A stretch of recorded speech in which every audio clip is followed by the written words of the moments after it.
Угу. Исянмесис, здравствуйте! Вас приветствует команда проекта «Темле Тотлы Татарстан» из государственного казенного учреждения «Социальный приют для детей и подростков» Ялкын, город Бугульма.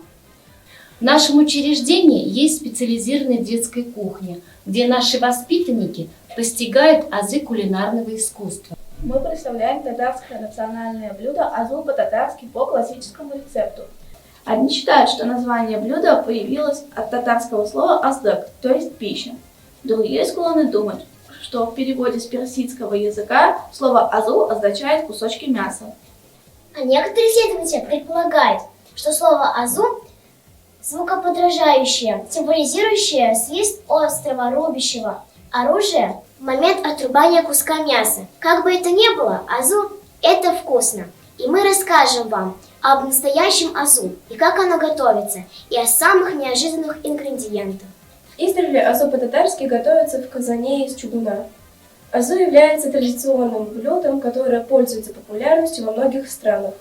Существует масса разнообразных рецептов приготовления этого блюда. Приготовление оно довольно-таки простое, но имеет очень яркий и насыщенный вкус, а благодаря отличному сочетанию ингредиентов азу получается очень сытное. Поверьте, приготовив это блюдо всего один раз, вам захочется готовить его снова и снова, ведь так трудно отказать себе в таком удовольствии съесть сочный кусочек мяса вместе с картофелем. Ну что, девочки, пойдемте готовить? Пойдемте. Для начала все ингредиенты нужно заранее приготовить, овощи помыть и почистить, мясо хорошенько промыть и высушить. Как вы видите, для экономии времени мы заранее измельчили и нашинковали все наши ингредиенты. Ну что, девочки, подходим к плите? В разогретую кастрюльку наливаем немного растительного масла. В него опускаем говядину, нарезанную небольшими ломтиками. Такая нарезка поможет приготовиться мясу как можно быстрее. Обжарим его примерно 3 минуты на сильном огне. Как только покажется мясной сок, нужно уменьшить огонь и накрыть крышкой. В таком виде оставляем тушиться на 10 минут. В сковороду наливаем 1 столовую ложку растительного масла, отправляем в нее репчатый лук. Обжариваем на среднем огне около 3 минут до золотистого состояния.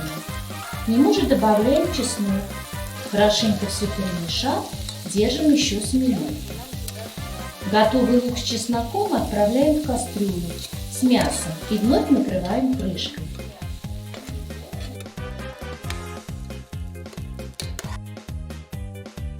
Нарезанную морковь соломкой обжариваем в той же сковороде, прежде добавив 1 ложку масла. Весь процесс занимает 3-4 минуты на среднем огне.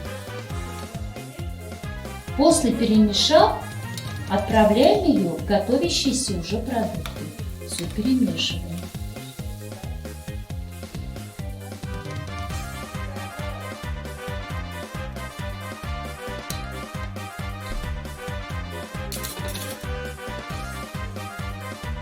Нарезанные квадратиками помидоры жарим на среднем огне примерно 3-4 минуты.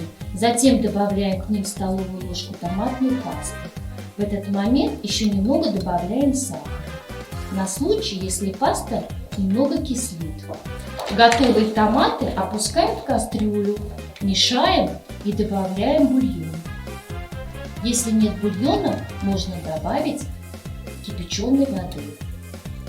Как только он закипит, закрываем крышкой и варим час на маленьком огне. Нужно обжарить соленые огурцы. Жарим их около 5 минут. Не забываем периодически помешивать. Также по привычной схеме опускаем их в каскадные овощи. Осталось приготовить последний ингредиент – картофель. Нарезанный соломкой на большом огне доводим до образования золотистой корочки. Жарить необходимо до полуготовности. Как только картофель обретет золотистый цвет прожарки, добавьте ее в блюдо. Следом азу посыпаем приправами. Выбирайте любые, какие вы больше всего любите. Мы добавляем приправы для шашлыка. Все перемешиваем и накрываем крышкой.